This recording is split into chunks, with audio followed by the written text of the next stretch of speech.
kind of just record this pretty much, and then What's that? so you just basically recording it then, and replaying it, or I think if we still able to go live through LinkedIn and YouTube, and we'll probably just throw it up on Facebook as a replay. okay.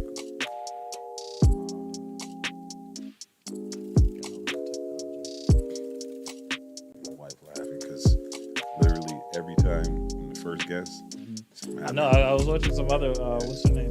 Tanya. Yes. Yep, same thing. They worked everything out, and then when I got there, they YouTube.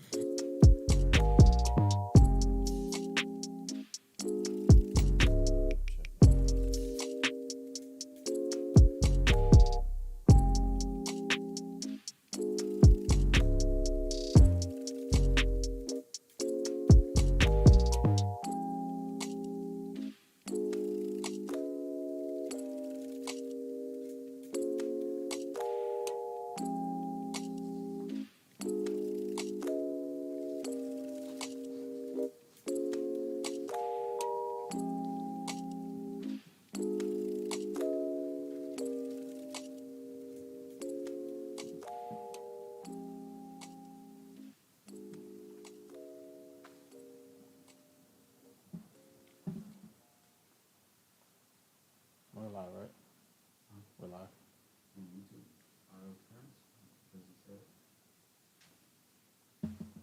You said it doesn't? So it's LinkedIn?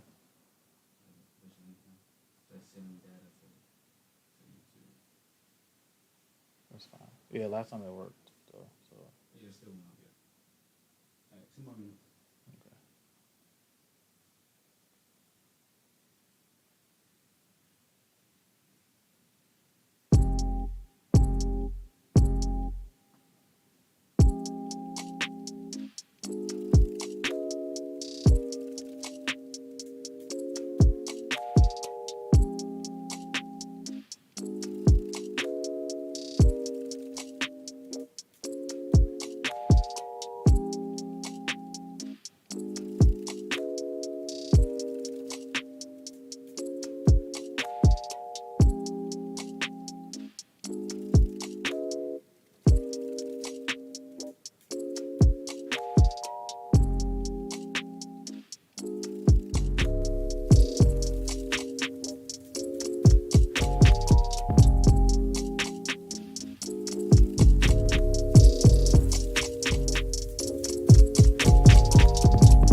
Join us for the hottest new live video podcast, Empower716 with Coach Robert Lowry, a show for entrepreneurs, business owners, side hustlers, plus career shifters committed to growing their business and life.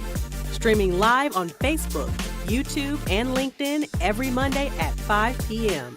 Featuring successful entrepreneurs and diverse business owners from Western New York, such as Dennis Wilson Jr., Tony DuBois Kroom, Makai Gibbs, Lysandra Butler, Devontae Davis, Nakia Marie, Karan Briggs, Janice McKinney, Derek Parson, Sheila L. Brown, Jayla Ivy, Paul Villani, Raquel Hall, Valentino Shine Jr.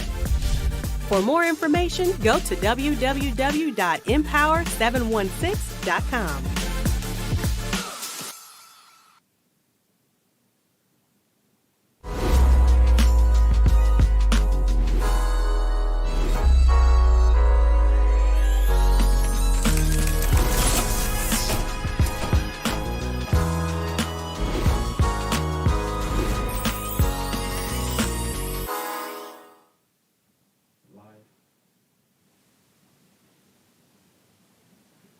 Hey, what's up, everybody? I want to welcome you to Empower716. I am your host, Robert Lowry, and this is a show for entrepreneurs, business owners, as well as side hustlers and career shifters in Western New York. And I am so grateful to have started this show.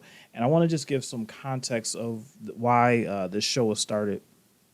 And I had a vision about a couple months ago and realizing how important it is, and probably over the last 20 years of my professional experiences, of how important it is to connect, to network with other people, especially those of color, and making sure that network and connection is strong. And it's a key to any successful person if you look at their foundation. And so I wanted to provide a space, a platform where entrepreneurs and business owners can learn from each other, grow with each other. And so that's just the premise of the show. So I want to just give a quick breakdown of what we're going to do today in the next 45 minutes. We are going to, on the show, is bring successful entrepreneurs and business owners to come on the show to really share their journey to entrepreneurial experience and their journeys, and as well as what advice they would give to others and how to grow. And so I am so happy. To have a successful business owner, a humble business owner. His name goes by, or he goes by the name of Dennis Wilson Jr. And if you don't know, you got to be living under a rock because this man is all over the place. And so I appreciate not only you being a guest, but being the first guest, because this is history, because I believe and seeing beyond just where I'm at. And so it was important to bring people that look like me on the show and showcase them. And it just happened that, when I reached out to you looked at your schedule and you happened to be the first one. And so I appreciate you wanting to come on the show. And so we're gonna jump right into this. And so the first question I have for you is, who is Dennis Wilson Jr.? So Dennis Wilson Jr. is a husband, a son, a father, a brother, a family man, a great friend. Just my thing for me, and it's something that I try to live by. I just try to be a good person. Yeah. And so that's me in a nutshell. Just trying to be a good person. Okay. So I had a chance to just do some research on you. And as I said when we started talking, is I've learned so much about you. And some things I'm like, okay, so he's a full-time teacher for 20 plus years. Mm-hmm. And you have 2 certifications, and I think it's history and graphic design. Yes. So tell me how that all came about. So it's funny how we even landed in teaching. I was at Canisius College. I played, Okay. and I went to Canisius undergrad, played basketball, graduated, and I was working security. And I'm like, this is not what you graduate from school and you work in security, like this ain't gonna work. So I called school like, I want to go to grad school, and they was like, all right, you can go business or you can go education. So I'm like, I want to own my own business. We was doing music and stuff. So I went to this bookstore, started looking at the books for business. They was a little high. So I was like, you know what? I looked at the education books and they was a lot cheaper. So like, you know what? I had a history professor. I'm gonna go with history, and that's kind of how I started getting into education. And 23 years later, this is where we at. This is how it kind of ended up. And so I can't really complain about the whole journey. Wow, that's awesome, man. So just give me some insight about Mr. D. Wilson Limited Corp. Just give me some insight what it's all about. So basically, I started Mr. D. Wilson as more of a promotion arm, and I'm a graphic designer too. So I've been doing graphics for 25 years. Good graphics. Thank you. So I can't remember what year, probably early 2000s, I created a website called MrDWilson.com. And basically, I would go to the events and I would take pictures. Yeah. take pictures of the events and so on and so forth. And that Monday, I'll put the pictures all up on the site. So between people going to see who was at these various events, Yeah. and I was doing a lot of the event flyers, so I would put a calendar on my website so people could see what's going on Friday, Saturday, every week. Wow. And so that kind of created attraction for me. And then, it's just kind of branched off from there. And then 2009 was really my first big year of doing events. I did events before. I've been doing events probably since 99. But Wow. 2009 was the year it went, crazy, I guess you would want to say. And so I just took all the lessons I learned from doing people graphics and being in the back room in those nightclubs. And, you get all that information. And so when it was time for me to implement it, I was able to make some changes and do the things that I wanted to do. My big thing was atmosphere. I'm not a crazy person, so I'm not a wild, rah-rah, like I'm not fighting and doing all the extra crazy stuff. I like the smooth atmosphere, I want the fellas to talk to the ladies talk to the fellas, and vice versa, whatever, Just you know what I mean? nice Yeah, I just want a good environment, environment and want people to dress up, dress nice, and then I created the vibe, and then just kind of kept growing that vibe, and so that pretty much everything I do, it comes back to that, just those events and the pictures and imagery. Now let me ask you this: so, what moment, or I don't know if it was planned out, like you were planning events. When did you know, like this is making me money? Now I gotta like strategize on this. Like when was that like turning point? So I do two signature events: the White Party and the Black Party. White Party is Miami Nights. Black Party is presidential. So I remember it was about year 5 of the White Party, Miami Nights. We was moving to Templeton Landing, and we went from 400 to 700 people. And I remember, after everything was over, because that was like my summer money, and everything was over, and I had a couple of hours left, and I'm like, okay, wow, okay. And then the next year, I think the 6th year, it went from 700 to 1,200 people, and that's where we got. I think it was 6th or 7th year. We got, we had to. We grew out of Templeton Landing, which was crazy, you know what I mean? And it was just like, wow. Like, and I remember after the event, it was a headache because it was just, it was So chaotic, much to do, and people don't understand as you grow those events, scale those events, it's a lot of issues that go along with it. And so after the event was over and dealt with all the issues, and I got a chance to sit back, and me and my daughter, we went to LA or whatever. And I looked at my account and I'm like, wow, like, dang, like I couldn't foresee it, you know what I mean? And then to see it, I'm like, wow. So then I was ready for the next year. Like, okay, now, I got to wait 11 months to do this again, because, and so you just want to kind of keep working. And so I had those visions. I seen the Hassans, I seen the Trues, I seen some of the other people. Hassan that I knew personally, obviously Hassan was a good friend of mine, and I seen him do well. So I had somebody to look to for those events, but I didn't think I can get there. Wow. You know what I mean? I mean, once I did get there, it was like, wow, like, you see it in other cities, you just don't know you can do it here. And now I think that's the change what you see in Buffalo, where now, it's a lot of guys doing some amazing things nationally, throughout the world, and you be like, wow, they from Buffalo. You know what I mean? So now you think you can do it.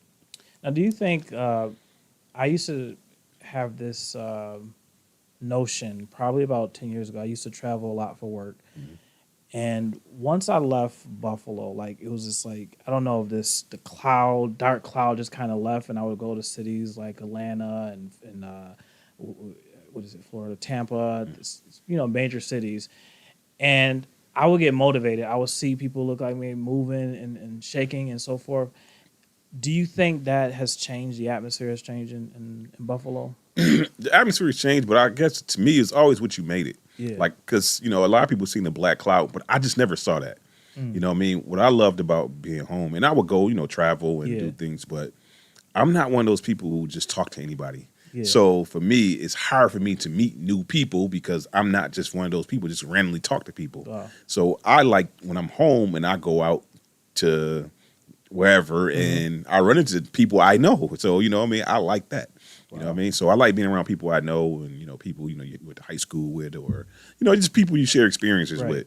When you go to different cities, you see somebody but it might be one person, you know what I mean? And so it's like, to me, sometimes it felt like you was on an island. And I know you got to build up your own thing if you move out of town, but I don't know. I just love the love that you get from home when you do well. You know what I mean? So yeah. So let's talk about You, I think 2 years, or you're probably a year and a half into your magazine. Explain what your magazine is and kind of your vision behind that. So the magazine was created, excuse me, to spotlight individuals, urban middle class professionals, in their trials and tribulations. Yeah. And not so much how they overcame everything. Everybody has a story, you know what I mean? And every successful person had to overcome some type of hurdles. What I noticed with a lot of students and kids, they don't think nobody went through what they went through. Yeah. And so what I wanted to show in the magazine, what me and my wife wanted to show in the magazine is that whatever you're going through, somebody probably already went through it. Yeah. And, you know, you can look at their story and get inspiration. Also, I want people to realize like that there's people right around you in your circle that doing some amazing stuff and you just don't know. Yeah. And you don't, you know, and the last thing, the biggest thing was when you understand somebody's story, you treat them differently. Absolutely. You know what I mean? So that's another thing. I just felt like, you know, a lot of times, you know, people are just so mean at times and they don't understand what people are going through. And if you understand what somebody went through, you look at them totally different. And it's a whole different respect level. And so that's what we wanted to capture in the magazine. And I felt like so far we have been doing that. As I explained, like before we started the show, is I knew about your magazine from a distance, and like obviously we're Facebook friends, and I would see something, you know, like, oh, that's dope, but never really a chance. Like I didn't know when it came out and everything else, so I had a chance to go through all the magazines, and I was just like, wow, people I didn't even know of, or people that I knew of but didn't know their stories. It was just, it's a dope feeling when you see yourself in those images. And sometimes we are often either overlooked. You don't get to, you know, the narrative sometimes when you look at the media is that it's all gun violence and negativity. And so when you see that we are more than that, and you see the different diversities in professionals, whether you're a bar owner, whether you are a teacher, so forth, the different professions, it just makes your opportunity like, wow, this is possible for people that look like me. And so I commend you on just bringing that. And what I talked to you about when we started was that your magazine just, it pulls other people together. But then I seen a chance to advertise in there. I was like, oh, that's dope, because it's like you're bringing in other people to then uplift and promote their business. So kind of give me, as we go into our next segment, which is going to be talking about money, but give me some insight whether that was a strategy, or is it a strategy that you utilize to not only just lift up your events, your bar and your graphic designs, but is there a strategy behind how you connect other people and making sure that that network is there? Absolutely. So part of the magazine, and where I really wanted to focus on, was obviously the design. Yeah. I wanted that elegant design. That look is dope, man. You know what I mean? So I wanted something where it looked like it's standard. Like, you know what I mean? Like sometimes I feel like as a culture, we accept less too much. You know what I mean? And when I'm a graphic designer, so I love pictures. And so sometimes people send me stuff and they want me to make magic out of it. And I'm just like, no, go do a photo shoot. Go make your imagery. You know, what do you want to portray? And a lot of times we just sloppy with it and we don't put the time into it, or somebody don't tell us to. And so I wanted to create an opportunity for people to showcase their businesses. A lot of times we put ads into places, or we put an ad on the radio and we spec sales. And it's not so much sales all the time. Sometimes it's just imagery and creating a base for your your business. I remember Steve O told me we used to do events around the same time, and he still do them too. So, and he would advertise on BOK.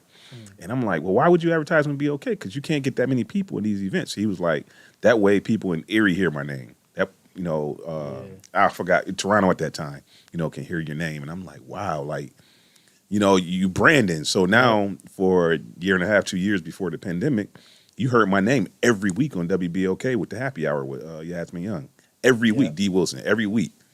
And people don't even know your face, but they know your name. Yep. You know what I mean? And so it's definitely a strategy to it. And definitely, to me, the magazine creates opportunity. A lot of people just don't even have marketing materials. Yeah. You know, that advertising plagues our businesses. Absolutely. We don't do a great job of advertising our businesses and marketing our businesses. like I said, we equate advertising with sales, and sometimes it's just not sales. It's more or less just imagery and, creating a base and making sure people awareness, just creating awareness sometimes. You know what I mean? People, like you said, I didn't know.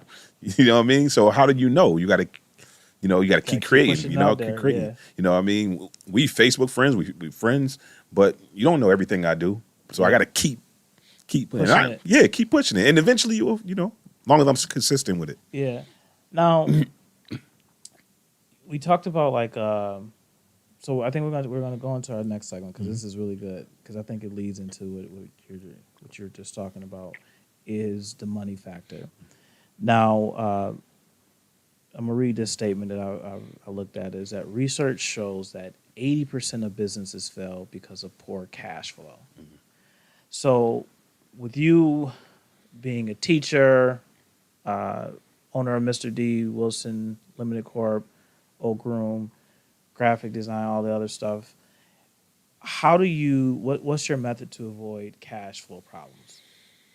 So for me, and the first thing was having great mentors.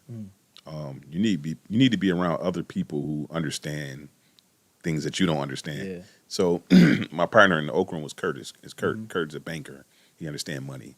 So some of the mistakes, obviously we was rookies in the restaurant business, but we were able to avoid some financial mistakes because of his experience being in that atmosphere. That's so me good partnering resource. with him somewhere in an area that I'm weak, he was strong. That's so dope. it's like being around, those type of people. Sometimes we worry about spending money on accounting, but the accountant in the long run saves you money. Yeah. Saves you time. Having your stuff in order.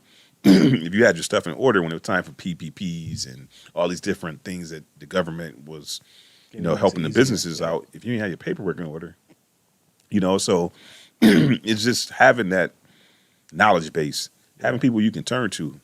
What I notice is if you're doing good work, you can call just about anybody in business and they'll help you.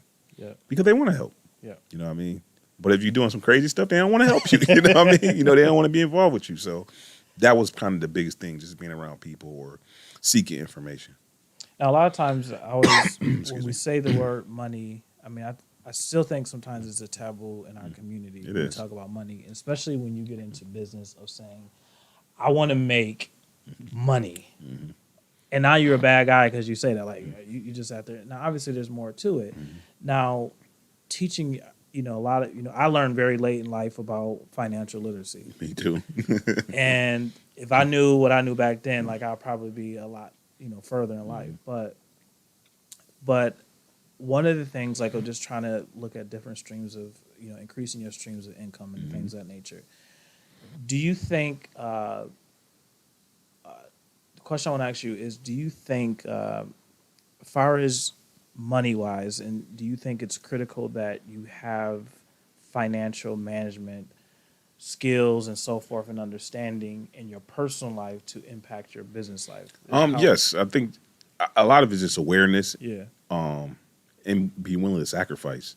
What I think a lot of financial problems come with the people not willing to sacrifice certain things. Yeah. You know what I mean? So obviously if you make $50,000, you need to live like you make $30,000. You know what I mean? That's part of a sacrifice. You know what I mean? Sacrificing not going to an event, not buying clothes, sometimes hair and nails, makeup. I talk about my daughter with this a lot, So sometimes it's just a sacrifice, the sacrifice piece.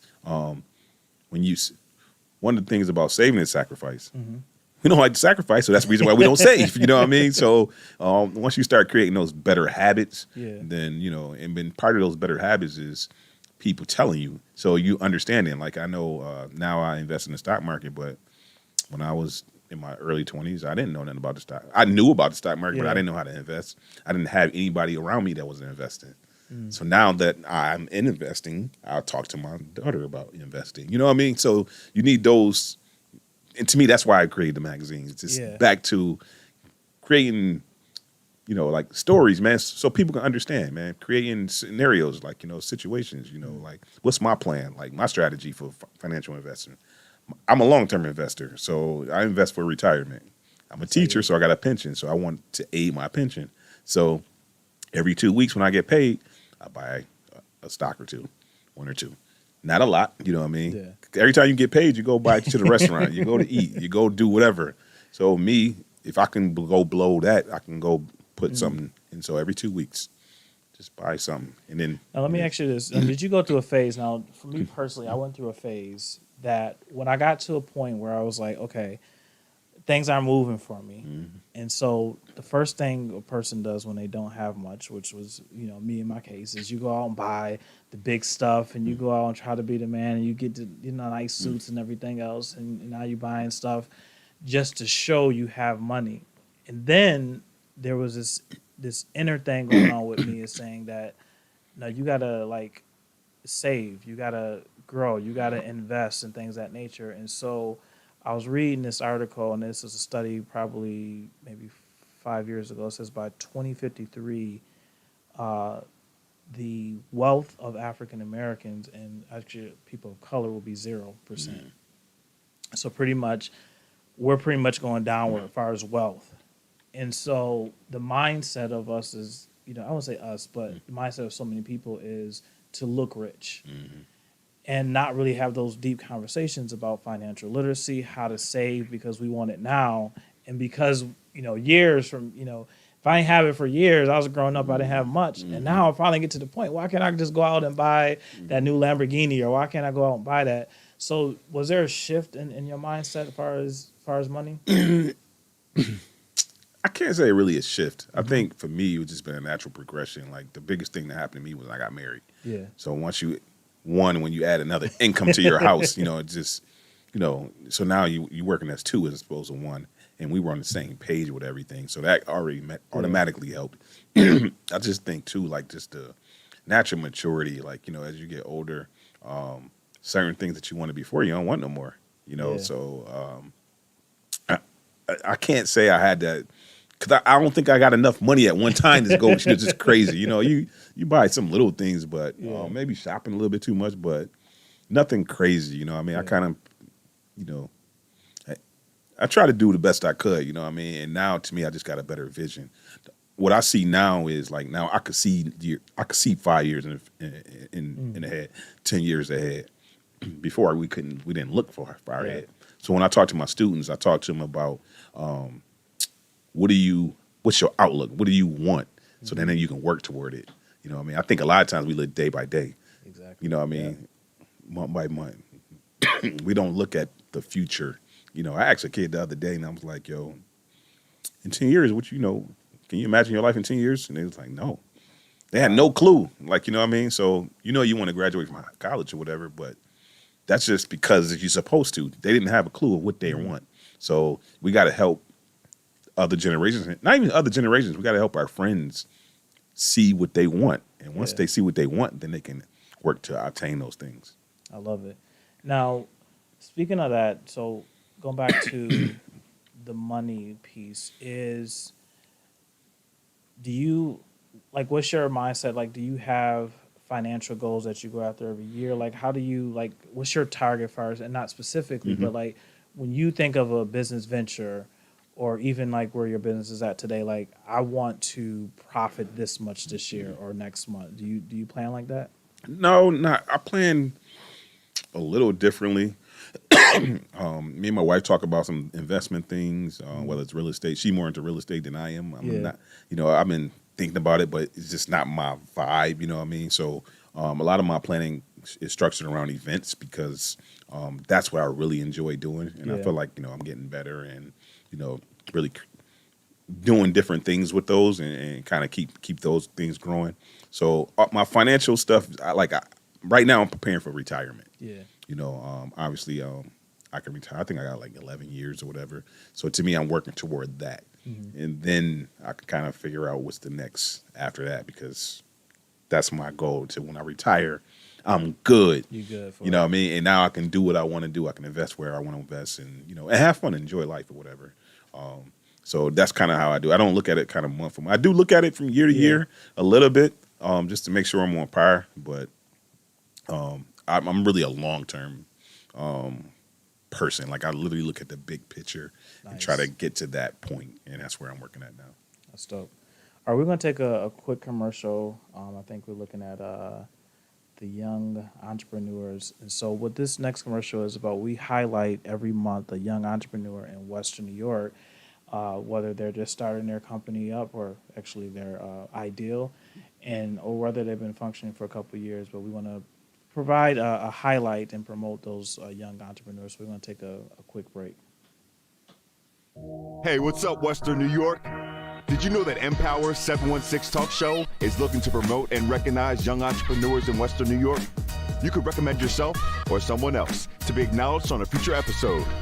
Nominees need to be age 21 or under, has a service or product that offers value, has taken steps to become an entrepreneur, and must be willing to come on the show and talk about their service or product if selected.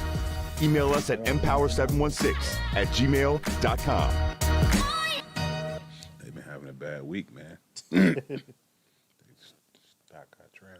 Want to stay up to date with Empower 716? Don't forget to share. Click here in the right-hand corner of the video and follow button below so you can see the upcoming episodes live on your news feed.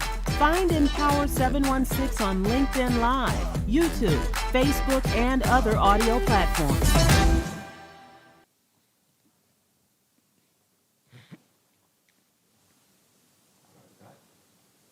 All right, welcome back to Empower 716. I'm your host, Rob Lowry, a life and leadership coach. We are here with a business owner, Dennis Wilson Jr., and we've been talking about his journey to entrepreneurship and talking about money, how to make sure we stay profitable. And now the next segment we're going to get into is how to grow your business. And so everybody, when they get into business, wants to expand, their business. Obviously, everybody wants to make more money. Do you have any suggestions for even whether it's a soft skill or something that along your way of like is basically helping you grow into where you are? The biggest thing is consistency. Yeah. What I find out is, people aren't consistent. You get a wave where, you so gung-ho about something, and then you get that wall, and then you get that doubt, and then you stop. You got to be consistent. Whatever you do is consistent. You go to that restaurant that's your with your favorite dish. Every time you go, that dish tastes the same. It's consistent. Whatever you do, you have to be consistent. Business is up and down, and after you get a couple years in or whatever, you will start to know when the downs and ups and coming and so on and so forth. If you're in retail, Black Friday coming, that Christmas time, you got to be ready. And right after Christmas is over, it's January, February goes back down, so you got to get prepared. So you got to know the dips of your business, but you need the experience. But part of that is just being consistent in what you do. Okay. Now tell me a little bit about like customer growth, because I think I'm not an event planner, but I see like when I was watching some of your stuff, like the strategies, like this is how my mind work is like, okay, so if I get these people to go to my event, they got to get tickets, I got to get their information, and now I'm strategic to that's basically, I forgot the word I'm looking for, but that's your base. And I then can now communicate to those individuals and say, hey, you came to this event, here's my next event. So how did you grow your customer base, and what systems did you use to get there? It's funny because I did it organically. Like I didn't really have a set system. When I started, I had a way of doing things and it worked. But the one thing that for me, obviously, events, what drive events is pictures. Yes. So, everything about my event is imagery from when I did billboards, digital billboards. So if I did a digital billboard, instead of having one billboard up, I had 60, what I mean? And it just changed the picture and putting different people and focus on different people. Another thing I wanted to focus on was small business owners. Instead of, a lot of times advertising with just models, I wanted small business to regular people.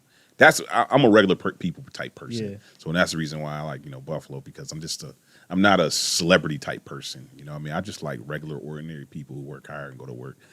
But I want to spotlight those things. Yeah. And then I want to push those things. So small business is the backbone of our community. And so, as you push those things. And, if you push small business, then their audience becomes your audience. Yeah. You know what I mean? And that's how the friendships and the connections kind of go. You know what I mean? So Now, do you think like your ingredients? So again, I learned a lot about Dennis Wilson Jr. over this weekend, and as I was going through your Facebook, I was professionally trolling, right?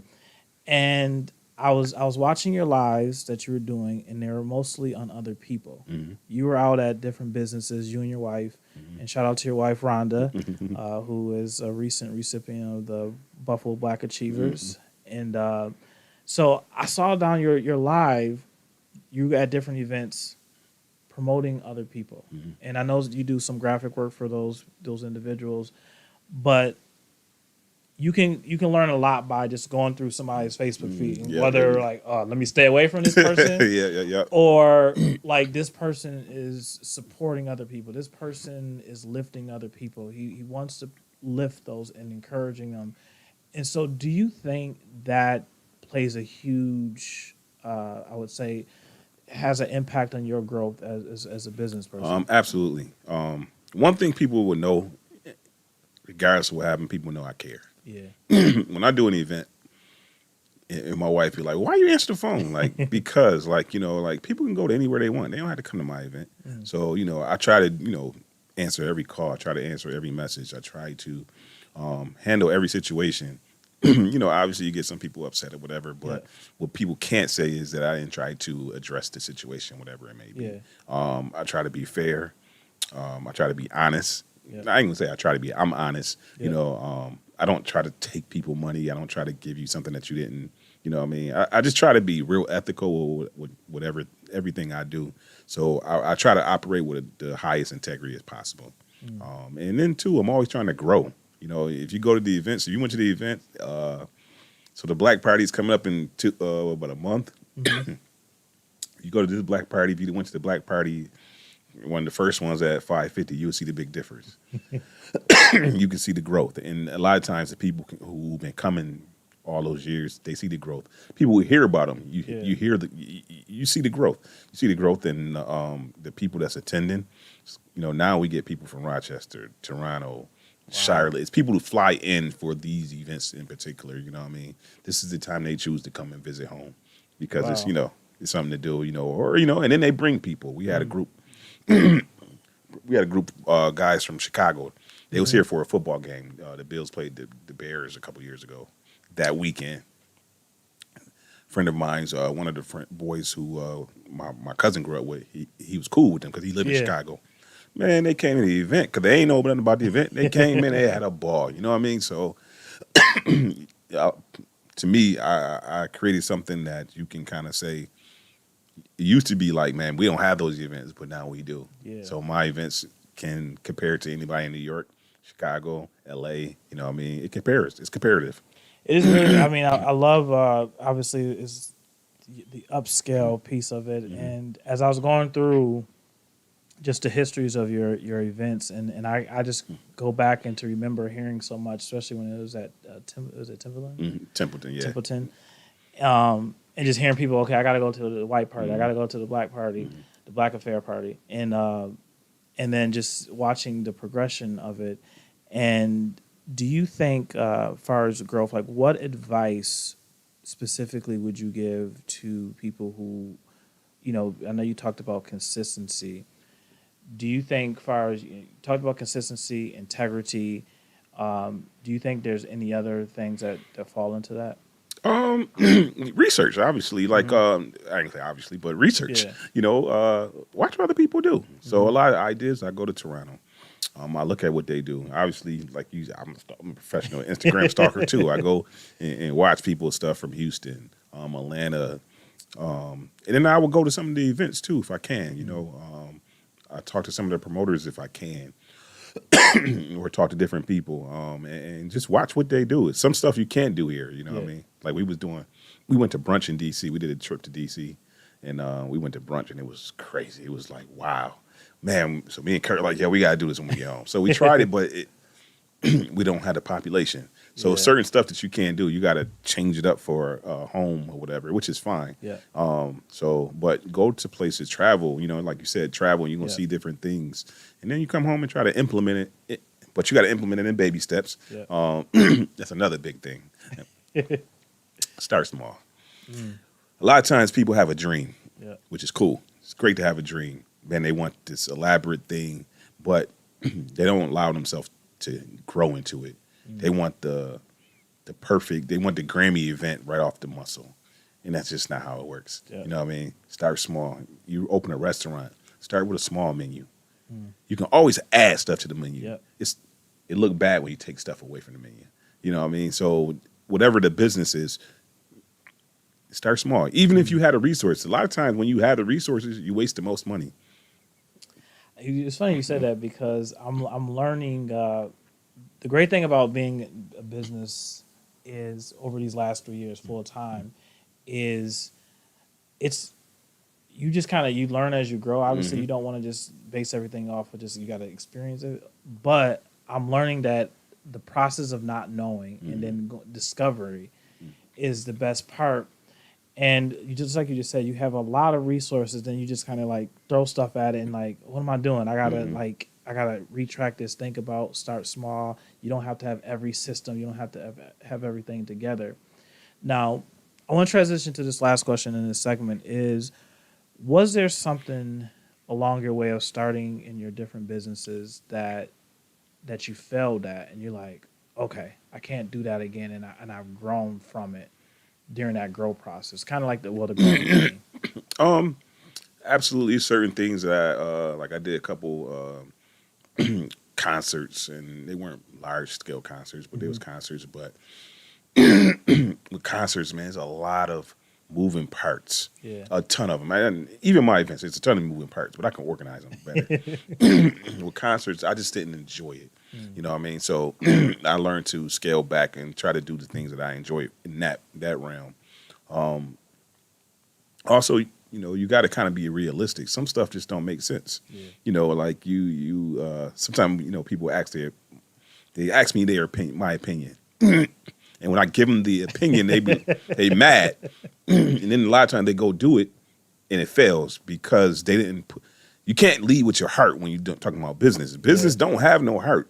Absolutely not. You know what I mean? Business is man, it's cutthroat. You know what I mean? And you can't just rely on friends and family because they'll support you, but at the same time, that's not their dream. Yeah. And a lot of times we get mad at our friends and family for not supporting us. Our dream, but that's your dream, not you know what I mean. So if you're going to make it big, it's not going to be because your friends and family support you. It's going to be because the masses come and support whatever you're doing. You know what I mean? So Well, I'm going to touch upon that part because I hear that a lot. Nobody, the expectation of other people needing to support you, and this feeling as though like I need if you didn't support me or if you're not buying my product and you're not doing this and you wasn't there, then the heck with you. How do you keep that balance, like especially with like family and friends? Hey, you didn't come to my event, or you didn't share this, or you didn't do this. Like, I just try not to have those expectations because I don't want them expectations on me. Yeah.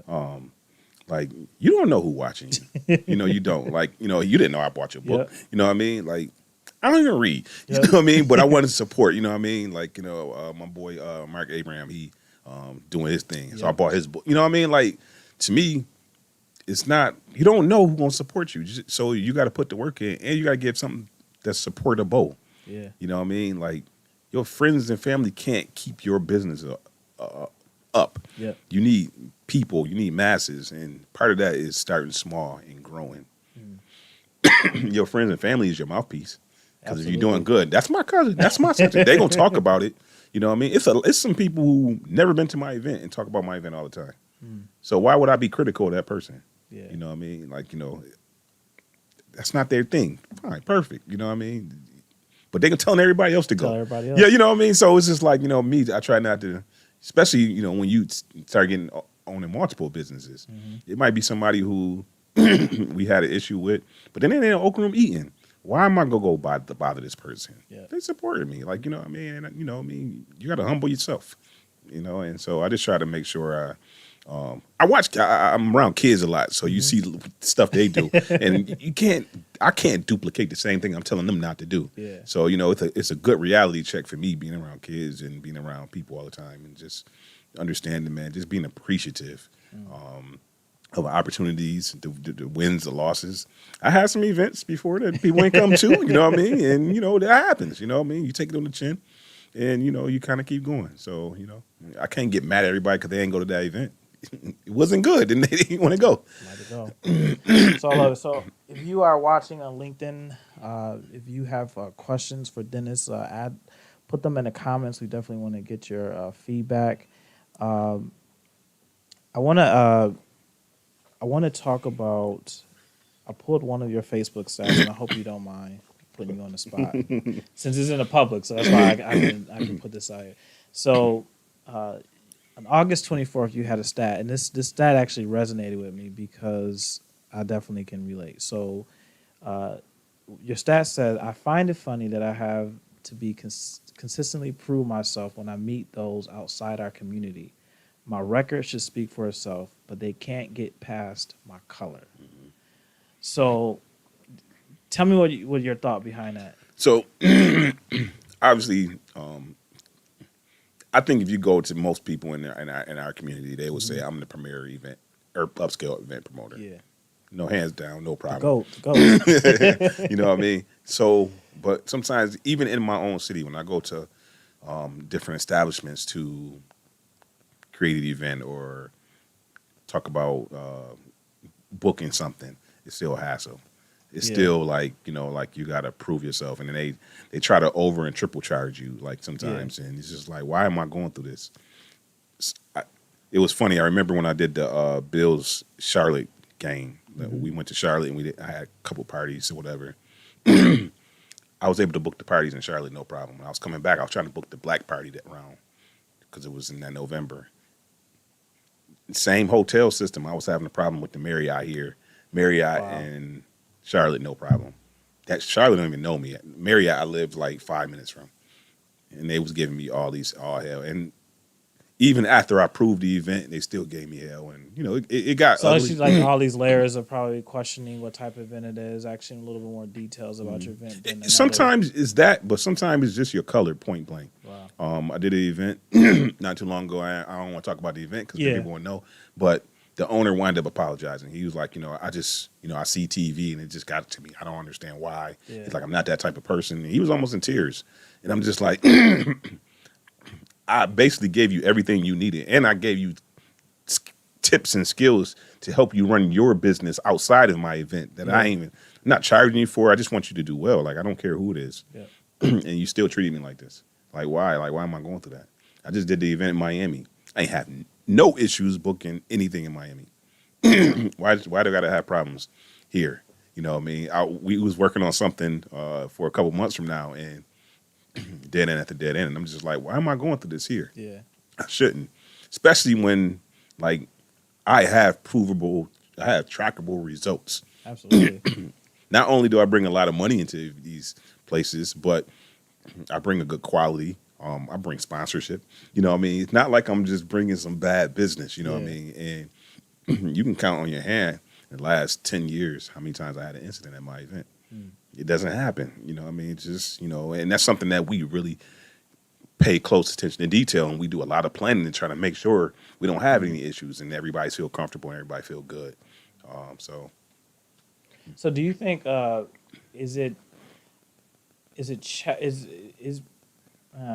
going to rephrase my question.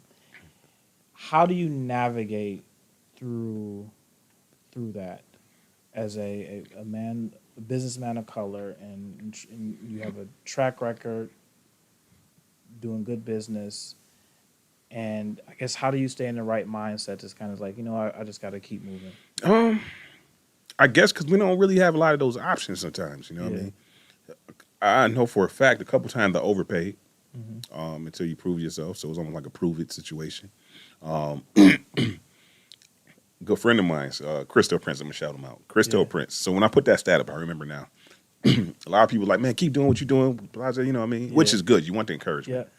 He was the only one who called me with a course of action. he called me. He was like, "Listen, man, that bothered me. Chris, Yeah. Italian guy, cool as hell. Yep. It's my guy." He's like, "Yo, you know what you need to do?" Because I had this issue before. Because it was vice versa for him. He was Italian going into an African American market, so he had the same issues. And so he gave me a course of action, which is something to try, something that would really help alleviate that. And he helped me work on the actual plan and everything. So a lot of times it's I put it out there and somebody helped me come out with a solution. And so that's what it's about. Yeah, I love it, man. I really, I have, like I said, I've gained. You made the example of like sometimes you just don't know, and then part of your magazine was sharing and highlighting other people's story, and you kind of like gain more respect from those individuals that you see, and the process, which is what I believe is why the importance of this show is learning more about what you do and what you've already doing, what you continue to do in the city of Buffalo. Like I've gained so much, like seeing what you do is like from a distance and say, oh yeah, he does event parties and he does this. Oh great. He does the Oak Room. But to really like sit down and say, wow, this is what really, this is a movement that we need in Buffalo. And I think you are just making tremendous moves in Buffalo as far as just, I love your accessibility, and I don't know how well you balance that, but you kind of say like the everyday people, because I think the blend of the people that you have around you and the people that you support and uplift, that, and the part that I want to talk about, this is like a statement and a question, because I find Buffalo could be sometimes very cliquish, and that I mess with these group of people, and those other people that I don't really know of, I don't talk to them. And as I kept going through your magazines, I kept saying, okay, yep, this person, connecting. And it wasn't, I didn't feel that way. Like you just had these certain group of people and you all knew them, and that's the only people I rock with. And I think that is truly, I think, an achievement that you've made in that part of just bringing African American people together, having a good vibe, upscale environment to go to that they can feel safe. And I think I read in one of your, or you've seen in one of your videos, you talking about it's most people look forward going to your events. It's the only time that they can get dressed up sometimes and go out and have a good time without feeling like you got to watch it back all the time. And I think just that experience when I was watching people in the video, how they were coming back or actually going to Miami and getting ready, and they're showing their pictures and just the excitement, you created that experience. And I think, like I said, through your history of having these events over the years, it's just not a party. It's really that experience is a life changer thing. And I totally respect at a whole different level what you do, because I just, and I don't know how you do it all. So my question, I guess, would be is how do you balance, your self-care and all that other stuff? So when I talked about scaling back at certain other things, like I used to coach basketball for a long time, and I was coaching basketball, I was teaching, I was running running the restaurant. I'm just like, I was single at the time, which you can't, to me, you can't be in a relationship too, but at the same time, like I was tearing my body up. Yeah. So I had to give up something. So I had to give up coaching, even though I love basketball, but I gave up coaching because I needed more time. And then once I got married, we really had date nights, and I had to devote time to our relationship, and that was winding up being my therapy too. So I created those times and those gaps. So a lot of the stuff blend together as far as the graphics, the magazine, even the Oak Room. The Oak Room was my meeting place. So when I meet people, okay, I got to have a meeting or somebody. Okay, I'm going to meet during the time that I'm supposed to be at the Oak Room. So everything kind of had its place. And so that's how I kind of able to space things out. People be like, man, when are you sleeping? I'm like, I sleep all the time. Like I'm a napper. Like, I take a lot of naps. But I figured out a formula for myself to navigate it. Yeah. Also, like me and my wife used to take trips a lot. Sometimes it might be a day trip. Yeah. Or, just go to Toronto for the day, go shopping, go out with some friends, come back the next day. That's 1 or 2, some of those things just to get you get a break, what I mean? So, and then the pandemic wound up being a blessing because it was a natural break where, really I got a reboot of everything. So, because for 10 years, every weekend we was working, You know what I mean? If we weren't working, the only time I was able to get off is when, you know, either I was sick or we was traveling. And Kurt too, you know, because it was either one of us or, you know, even the staff. And it just gave us a chance to really reboot and, you know, you can see what you can live without during that period of time. You know what I mean? So, and then, you know, able to look at your businesses and, okay, readjust. You know what I mean? I was able to start a clothing line. I was able to, I was itching to get back to the event. So now I'm sitting there going through people's Instagrams and pictures, and I'm going through different places and thinking about buying different things or just seeing what other people do. And so I was able to start incorporating those things. And, you know, if the pandemic happened, we wouldn't have did Miami. Yeah. You know what I mean? It's crazy how, like, you know, tragedy or I would say, like, you know, a pandemic such as this, like, obviously there's a lot of tragic, you know, deaths and so forth, and that all of many people experience. But through the pain and the hiccups, most people who were all in the rut, they were like working, because even myself, you know, you're just kind of like constantly working. And then there's this pause to actually reflect, like you said, reboot and have a big strategy. Now, speaking of your clothing line, I gotta tell you this funny story. So I ordered your shirt. That was a sweatsuit. The sweatsuit, and I ended up getting it a small. So I was like, I don't know how the heck did I mess up with this. And so then I bought another one, and then I can't find it. Somebody, you know, took it in the house. But I do want to commend you on the collection. Now, is it D. Wilson or Dennis Wilson? It's the collection by Dennis Wilson. And, you know, I'm actually, like today, I was sitting there playing with some stuff, so getting ready for the kind of the winter line and stuff like that. So it's been pretty good. That was a journey. That was something, trying something. Yeah. You know what I mean? And, I mean, the quality, that's why I said I'm missing my shirt. So I think I got the black T-shirt. Yeah, the black T-shirt. And the quality was great. And so I definitely got to give this to one of my family members. But when I was looking at your website, I thought I was doing something. I seen the quality of the photos, and I commend you on when you know, obviously I can't compete with a graphic designer, but just the look, man, the professionals. Like when I went to your website, I was like, "Woo!" Is that strategic? Like the quality that you put out? Yeah, I like pictures. Yeah. So and that was one of the things that attracted me to your campaign, because everything I seen, it was like quality of the pictures. Yeah, you know, a lot of people just don't understand, man. Just I tell, go do a photo shoot. That photo shoot allows you, especially you do a couple different outfits, that $150, $250 you would spend gonna last you 5 years. You know, of pictures. You know what I mean? So I just like imagery. I just been attracted to pictures. And, you know, when we used to go to my mom got tons of photo albums. But when you go to somebody's house, what's the first thing you look at in the living room? The pictures. Whatever's pictures hanging up, you're looking to see if you know somebody or whatever it may be. You should have seen the stats on my websites when that Monday come after the event and the pictures is up. Go crazy, you know what I mean? I remember one time I had, back in the bandwidth days, I had to go buy more bandwidth, you know what I mean? You know, and then a lot of companies blocked me because their employees was all looking at the pictures, so they would block my website so the employees can work. Like, one thing I'll ask you about the pictures. So when I was going through the party pictures, I actually expected that I would have to pay to download the thing, because I was like, I wonder.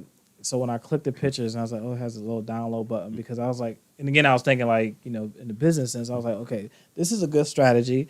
You put people pictures on there, because I'm gonna find myself. So if I was at your event, I'm gonna click the picture and find where I was and see where we took it at. So, you know, I know a lot of event people do that, but then I was like, oh, I can actually download my picture for free and everything else. So, is there any works in that? Like, would you feel like charging people? Or I wouldn't charge them for that.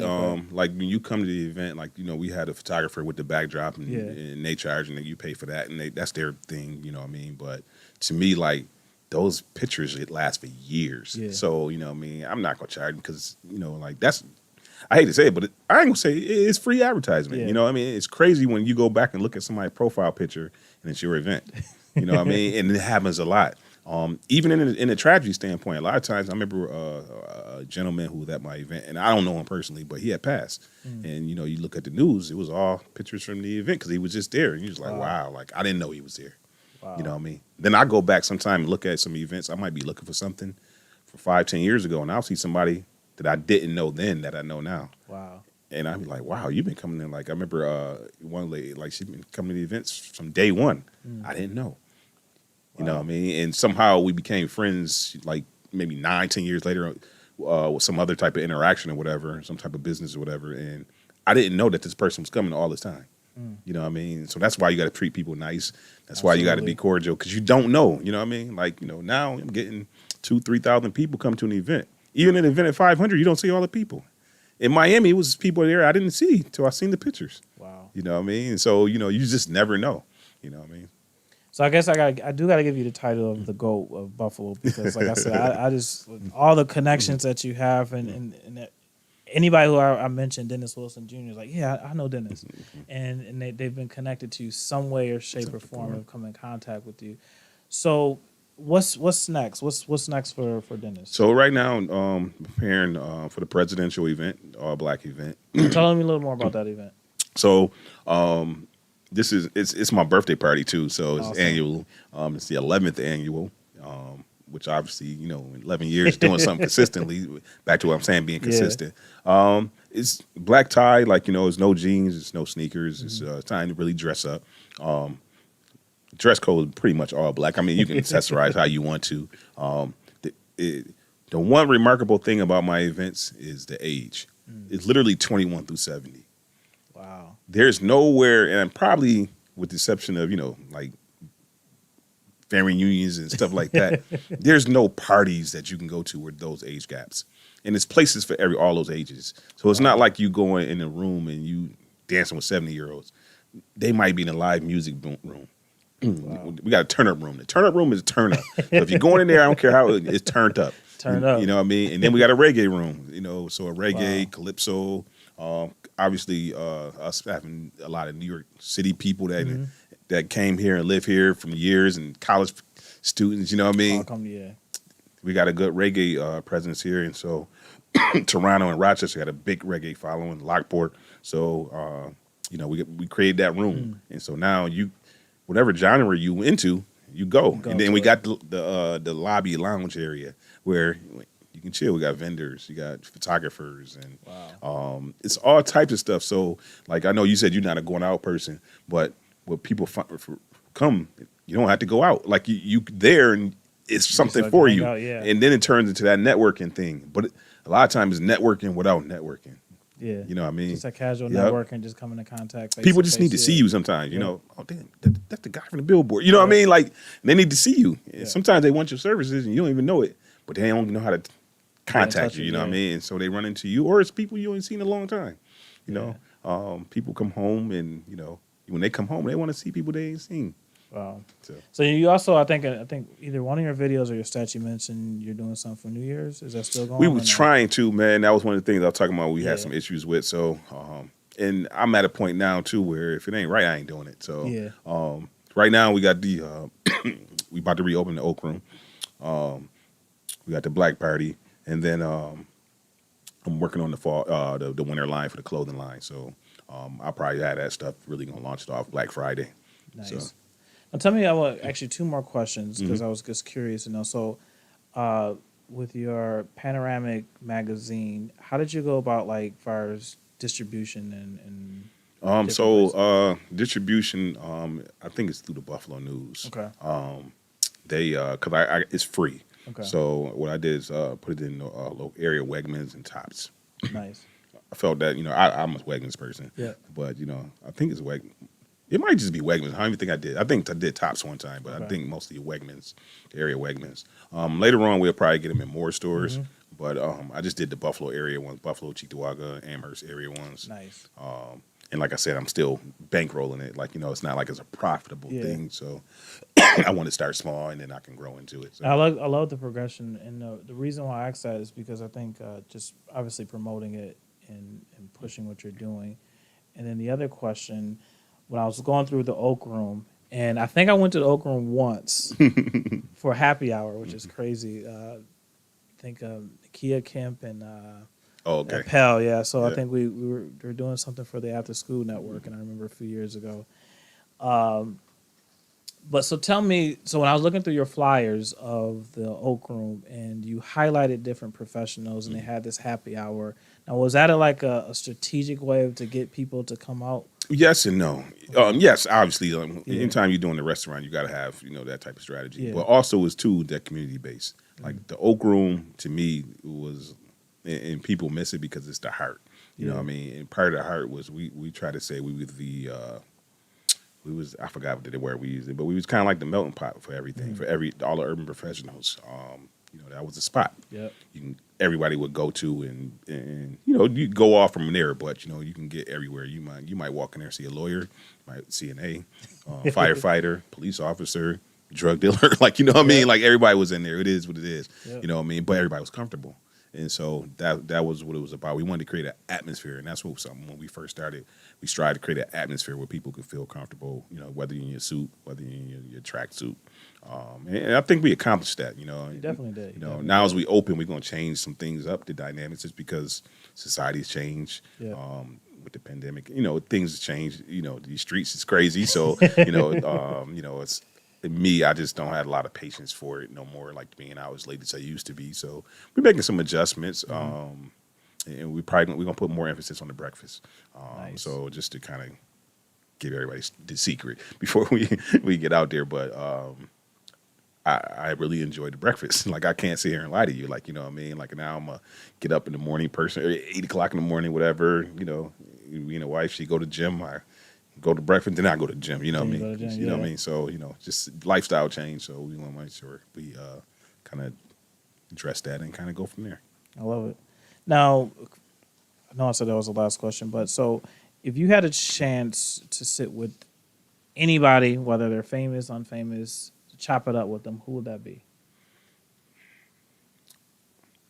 Probably, I'm gonna say Jay-Z. Like, I'm a Jay-Z fan. Me too. So it's just, you know, if I want Jay-Z, LeBron, like, everybody know me, and that's what you've seen them lives. Well, I was talking about LeBron. LeBron, my guy. Jay-Z, my guy. So probably one of those two. Jay-Z. Those are the only the celebrities. You know what I mean? But it's a ton of regular people that I want to chop it up to, and that's why I just reach out to them. Reach out to them, you know yeah. what I mean, and try to kind of initiate those conversations. Okay. Now, who's in Dennis' playlist? Who's your top 3 music wise? I gotta go with the local guys, man. Like Benny Conway and West Benny, Side, right. man. Like, I just love what they doing. Like, you know, I just love. they making- To me, like, they made like that dream. Like, you know, Yep. they just made it like yo, we can make it. Like, you know what I mean? And for me, it inspires me to get. You know, I was seeing them doing things. I was seeing Deuce King doing the movies. Him and A.K. Reed. Shout out to Deuce. He's doing his thing. And you know, and other people, Jamil doing his thing, Yeah. Jay Moore. I see a lot of my friends in real estate doing their thing, and my boy Shamari just opened a school in D.C. Him and his family, him and Natasha and their family. Like, when you see around those people, it make you grind. Yeah. So it make me want to make my events bigger because that's my thing. You know what I mean? That's my, you know, where I could stand out. You know what I mean? Like, you know, I'm not gonna I'm not rapping. Yeah. You know what I mean? I'm not, you know, I want to stay in my lane, but I want to be able to support everybody. So they are my thing, and obviously always Jay-Z and Scarface. That's my. Are you a Jadakiss fan?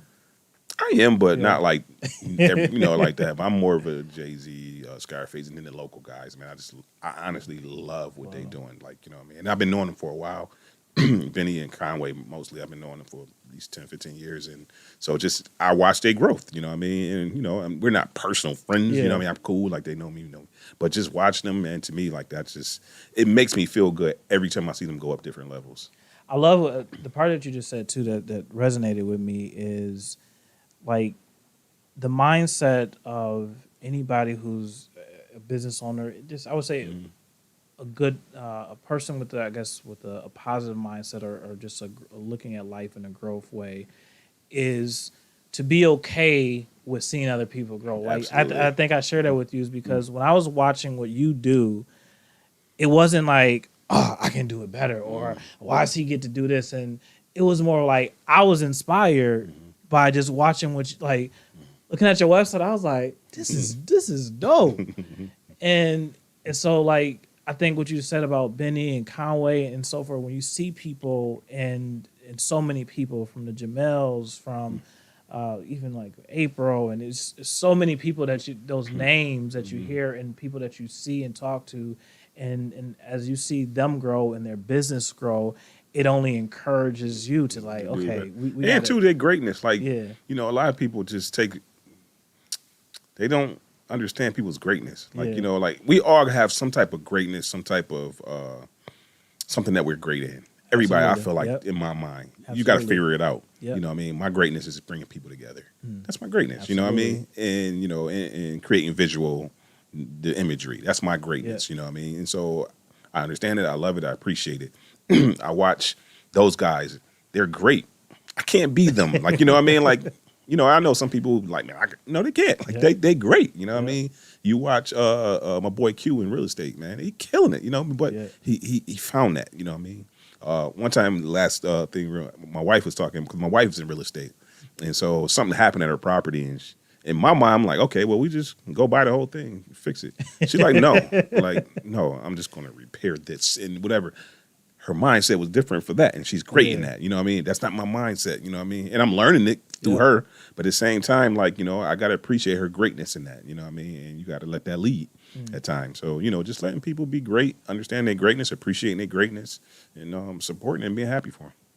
So last thing I wanted to leave with is like what if you were you're sitting in front of yourself 3 years ago, what would you tell yourself? 3 years ago,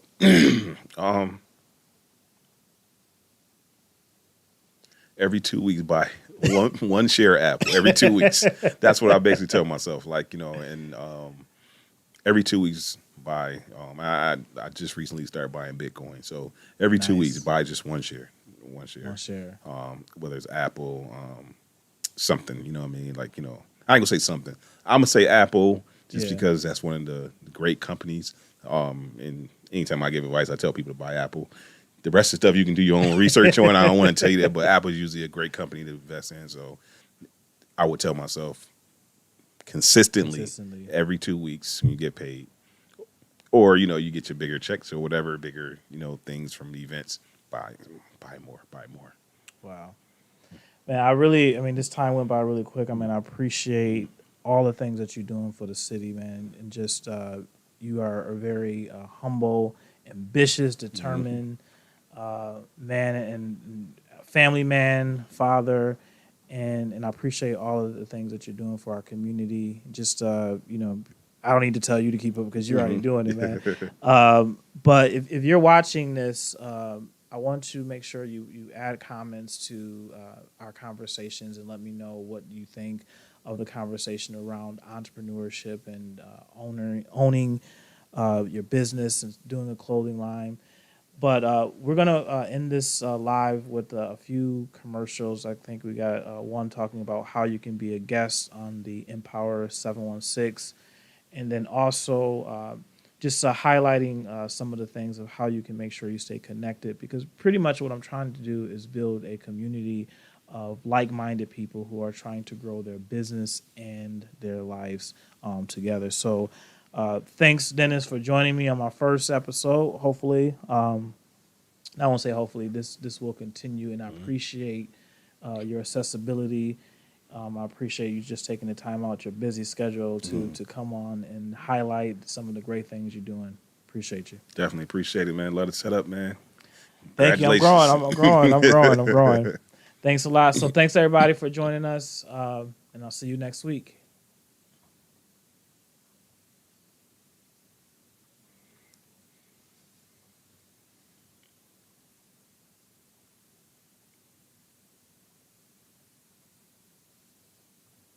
Want to stay up to date with Empower 716? Don't forget to share. Click here in the right-hand corner of the video and follow button below so you can see the upcoming episodes live on your news feed. Find Empower 716 on LinkedIn Live, YouTube, Facebook, and other audio platforms. Trying to stay at it, man. Want to be a guest on our show? We're always looking for entrepreneurs, business owners, side hustlers, and career shifters that are willing to share their life and business experiences, strategies, lessons learned, and pitfalls to avoid with our listeners. If you would like to be considered as a guest on an Like I said before, like obviously Friday and Saturday, I haven't told them a while. I'm like, it's been over a year, and I wasn't even in school either. You know what I mean? I'm like, man, I can't do this.